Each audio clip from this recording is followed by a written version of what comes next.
Welcome back to See, Hear, Feel. Today I'm really excited to be talking with Dr. Eunice Yuen. Dr. Eunice Yuen is an assistant professor of psychiatry from the Yale School of Medicine and Child Study Center. She integrates clinical and research work in a biopsychosocial cultural framework. She is interested in mental health from genetic and neurobiological underpinnings to practical interventions and education within communities. She looks at acculturative stress, a stress that is common to many immigrants, affecting children and families in a cross-generational manner. Dr. Yuen is the founder and director of Yale Compassionate Home Action Together, which is also abbreviated as Chat Together, and it's a program that uses interactive theater as an educational tool to increase wellness in Asian American families across generations. Dr. Yuen is also a op-ed Yale Public Voices Fellow with me this year. So that's partially how I'm getting to know her. It's really exciting to be able to spend this time with her today. Welcome to Eunice. Thanks so much, Christine. I'm excited to be on this podcast, introduce myself, and also get to share my experience to everyone who are listening. Thank you.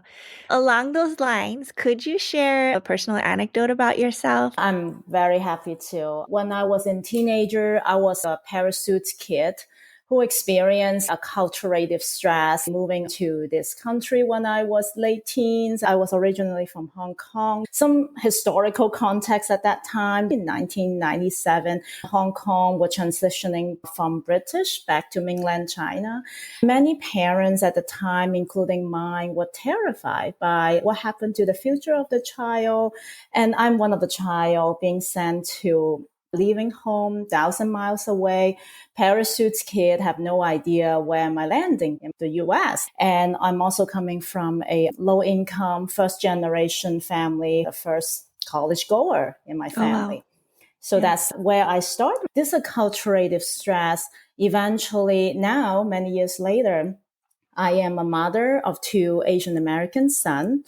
My husband identifies himself as Taiwanese American. It's a really interesting perspective to realize how I'm living in more than one culture. But think about as a parachute kid from point A to point B, that process is really a long twisting and turning forward and backward from point A to point B. And now I'm an adolescent psychiatrist specialized in AAPI mental health.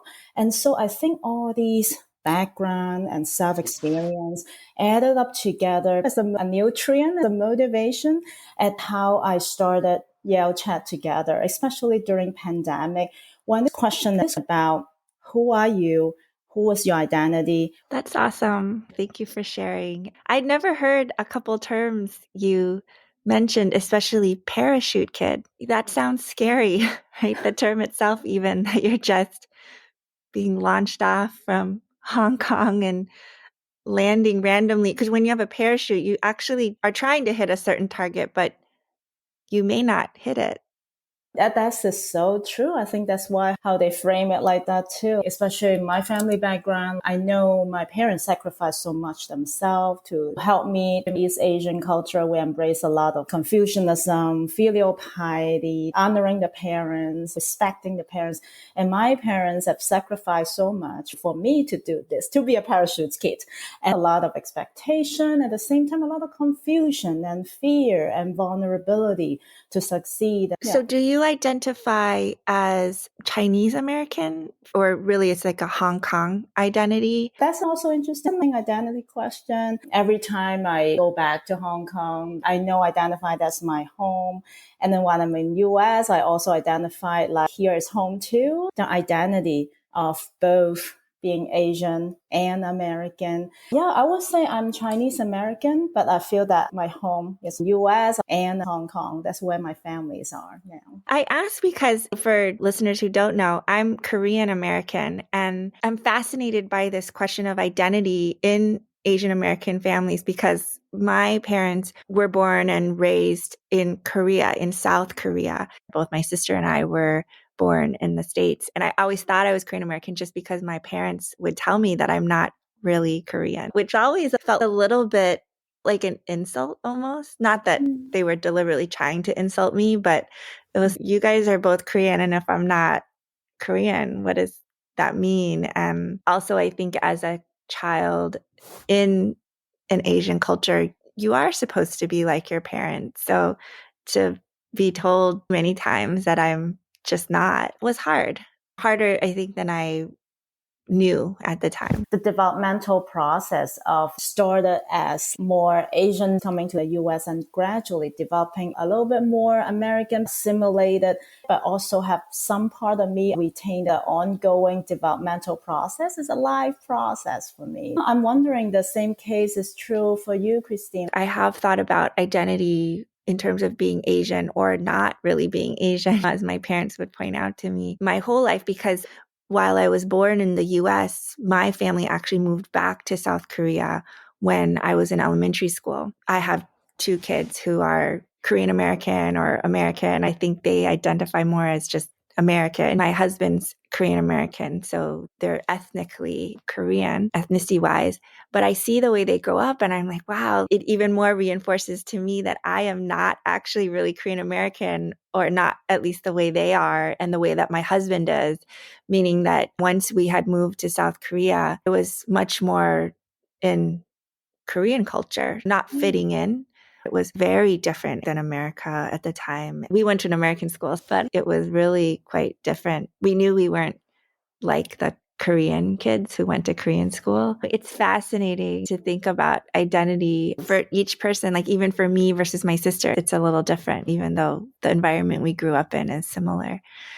Can you further define acculturative stress? Can you talk about that a little bit more? Acculturative stress is a stress. It's not something negative or positive. This in adjustment of living in several social cultural environment. Like when I was a teenager living in Asian country, there's no stereotypic, there's no microaggression, there's nothing like that. All of a sudden coming to the US is very different language, different food. The external environment would be different in the context of culture. Acculturative stress, that's what I meant when I mentioned the parachute key from point A. Acculturative stress is still happening, ongoing, how we kind of embrace that, adapting to that every day to cope with this type of stress is constantly happening in the environment.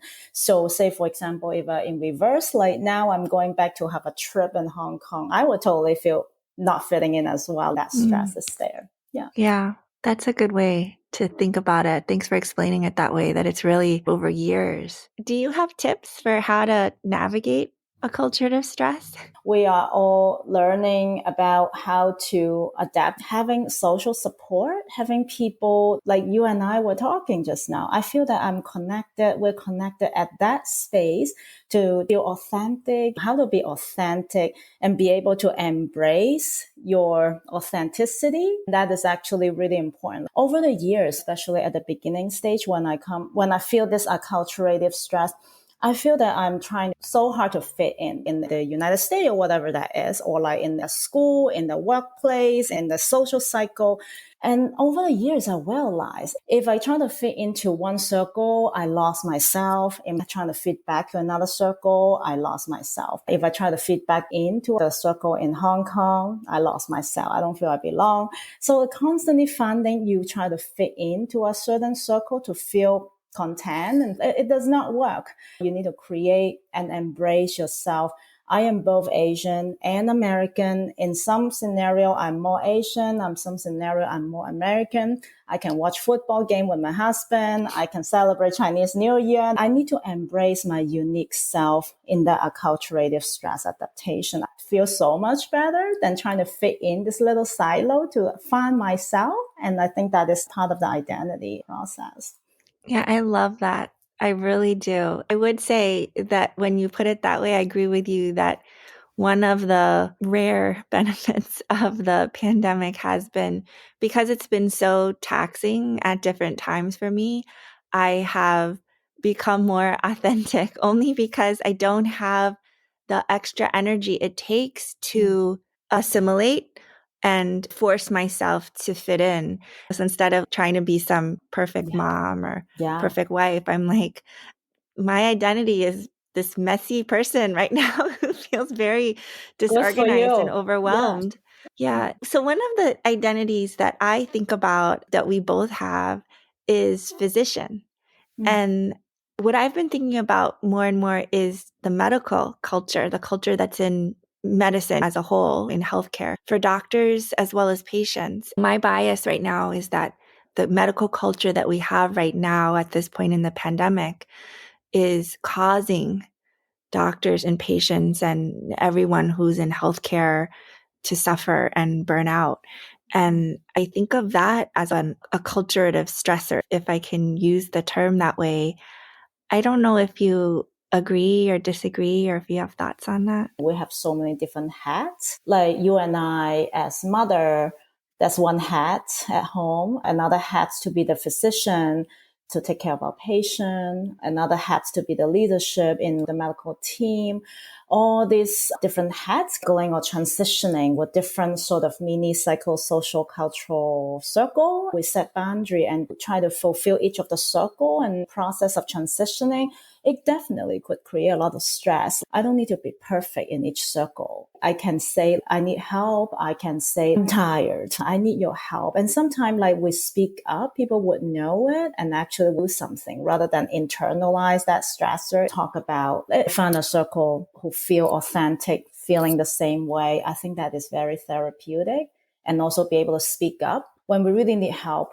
Yes, your answer helps me articulate a little bit more the analogy that I have in my mind. The Korean culture that I was brought up in is very detached in terms of emotion and building relationships, building authenticity and being able to express what you really feel. And my experience, at least, of medical culture, the culture in healthcare, is that it's also traditionally pretty detached, very paternalistic. The analogy in my mind is that I was brought up in this Korean culture to not question the rules or express emotion, and also in medicine, largely follow the rules, the standards, the guidelines, the diagnosis, the treatment, the management plan.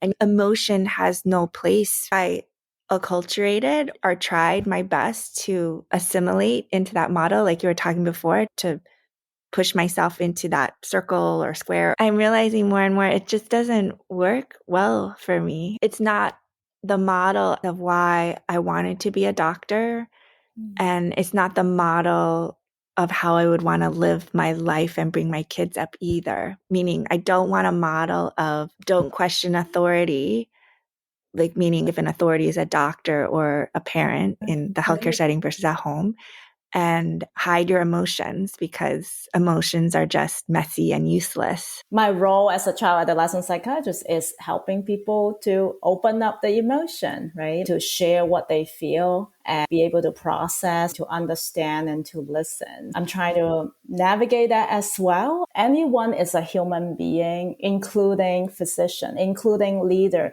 I'm trying to set a really powerful message as a leader that it's okay to be vulnerable, not to burden other people about your negative emotion, but like to send a powerful message that it's okay to be sad. It's okay to be frustrated. Our children or our patient will be able to sense that. It's a permission to feel. Let them know they are okay to share, to speak their mind as well. It's a way to offering space to communicate. I think that could be a really interesting new way to manage people as a physician, as a mother, as a parent. Permission to feel is really important. Permission to feel is very important. And I'm going to stop this episode here because Dr. Yuen and I went on to talk about what permission to feel really means, another concept called mentalization, and the importance of self-compassion in all of this.